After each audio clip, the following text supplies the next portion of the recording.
Hi, welcome to another episode of Hot Takes. Now, there is the pact, if you will, the understanding between a government and its armed forces. You lads go off and fight and risk your lives, and in return, we'll stand by you and guarantee that everything will be all right. And that pact is what keeps the military going, really. It's what keeps a military in existence. Because if an army thinks that its own government is going to betray it, it's just not going to fight, is it? Nobody's going to willingly join an army for a country that doesn't give a shit about them, for a government that will stab them in the back. Well, a new report from Policy Exchange, which is a left-wing think tank, to be fair, warns that this very government, Starmer's government, is taking an incredibly damaging and dangerous approach to the Northern Ireland legacy cases, as they're known. There's a potential return to prosecutions of British veterans for actions committed over 50 years ago, based on orders given by politicians. And there's the abandonment of any form of amnesty that was put in place by Boris Johnson, of course. He famously put that in place. This could even destroy the peace process. This is how serious this is. Because the Protestant faction within Northern Ireland will certainly not take kindly being treated in this manner. And peace in Ireland is only there by a mutual understanding.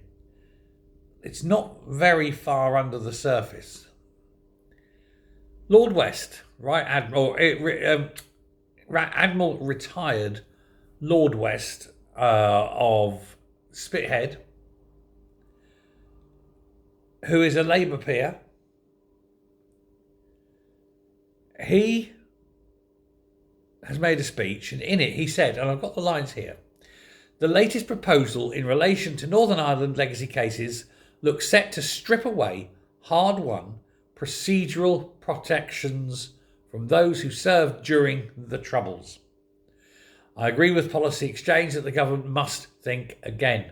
If we are not to perpetuate a damaging cycle, which is not fair to veterans and not likely to promote reconciliation in the province.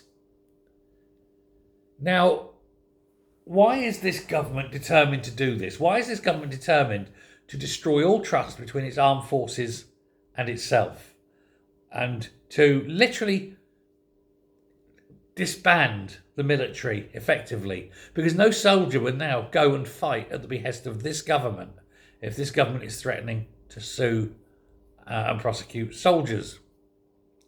Well, first of all, it's like everything to do with Starmer. It's cowardice and weakness. He wants to placate a foreign nation, in this case, the Republic of Ireland, because he can't stand up for this country, because he hates this country. There's also the fact that he wants this country to have no military, to be defenceless, because it's another thing that he can strip away. This country's identity of having a strong military and a proud military, a military proud of its traditions and its record. He hates that idea, and he wants to destroy that as well. So if he can get rid of a military, then he can get rid of all memories of a military. And there's a reason for this, and that's that the man is a traitor.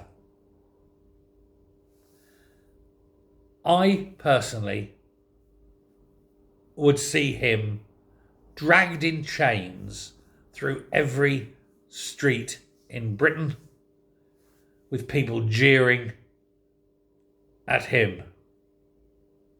And then I would take him up to Tower Hill and do what they used to do at Tower Hill. Because this man is the lowest form of treacherous dog shit that ever entered Parliament. I'm so angry, but I'm holding it together. What he's doing to our military is basically saying that everything you've done, everything, I'm shitting on it. I have no regard for it. And, you know, you're all stupid motherfuckers for joining up and signing up and risking your life for the country I hate. That's what Keir Starmer is saying. I would strip him of his title. I would strip him of his pension. I would strip him of his clothes. And I would make him walk bended knees all the way up in front of a nation. Trouble is, he'd probably enjoy it. Pervert. Thanks very much. Bye.